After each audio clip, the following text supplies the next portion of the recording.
জনাব মির্জা ফখরুল ইসলাম মাননীয় মন্ত্রী এবং সংসদ সদস্য যে প্রস্তাব উত্থাপন করেছেন আমি তাকে সমর্থন করছি।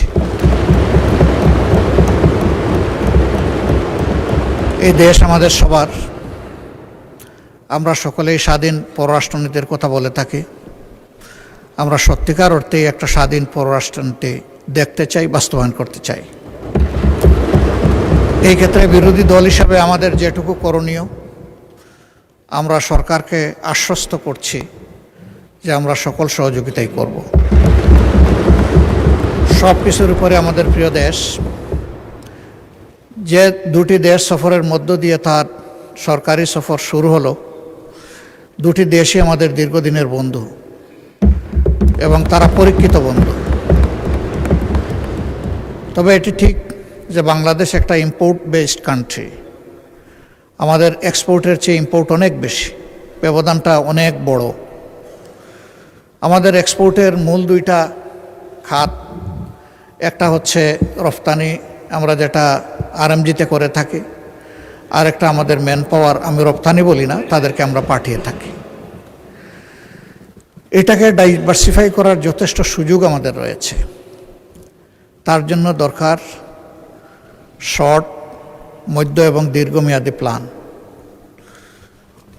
আমি আশা করি যে মাননীয় প্রধানমন্ত্রী তার সফরে এই বিষয়গুলা মাথায় রেখেই তিনি দুইটি দেশের সাথে আলাপ আলোচনা করেছেন।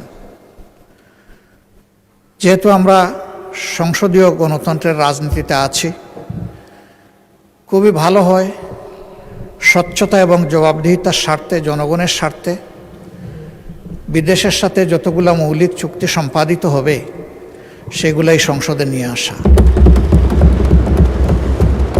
এই 350 মানুষই কিন্তু 18 কোটি মানুষ বা 20 কোটি মানুষের প্রতিনিধিত্ব করছেন।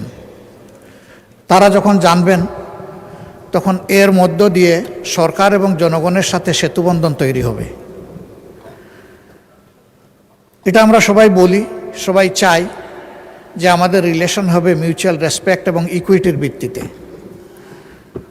আমি আশা করি তিনি সেই সতর্কতা অবলম্বন করেছেন। আমি এও আশা করি যে আমাদের স্বাধীন ফরেন পলিসিতে কেউ হস্তক্ষেপ করুক, এটা আমরা কখনো মেনে নেব না। দেশের স্বার্থ আগে, তারপরে অবভিয়াসলি কারো সাথে আমাদের চুক্তি যাই হোক সেটা হবে মিউচুয়াল ইন্টারেস্টের ভিত্তিতে। আমরা কাউকে ক্ষতিগ্রস্ত করতে চাই না, কিন্তু আমরাও ক্ষতিগ্রস্ত হতে চাই না। এই ভারসাম্যটা রক্ষা করেই আগামীর পলিসি যেন পরিচালিত হয়। আমি মাননীয় প্রধানমন্ত্রীর সুস্বাস্থ্য এবং দীর্ঘায়ু কামনা করছি এবং তার সরকারের সফলতাও কামনা করছি। শুধু এতটুকু যে এই সংসদ যেন সকল কর্মকাণ্ডের মূল কেন্দ্রবিন্দু হয়। সংসদকে বাইপাস করে যেন কিছুই না হয়, সব কিছু হোক সংসদের ভিতরে। এই সংসদ আলো ছড়াক। আগামী দিনে জনগণ, সরকারি দল, বিরোধী দল সকলের কার্যক্রমকে তাদের অ্যাকাউন্টে নিয়ে তারাই তাদের সিদ্ধান্ত নেবে। এখানে সরকারি দল সকল ক্রেডিট নেবে আর বিরোধী দল সব কিছুতে বিরোধিতা করবে। আমরা ব্যক্তিগতভাবে এবং দলগতভাবে আমরা এই কালচার সমর্থন করি না। সরকারি দলকেও বিরোধী দলকে সম্মান করতে হবে, আর বিরোধী দলেরও দায়িত্ব থাকবে দেশ গঠনে তার জায়গা থেকে যথাযথ ভূমিকা রাখা। সবাইকে ধন্যবাদ। আমি এই প্রস্তাবকে আবারও সমর্থন দিয়ে আপাতত কথা শেষ করলাম। আল্লাহ হাফিজ। আসসালামু আলাইকুম রহমতুল্লাহ।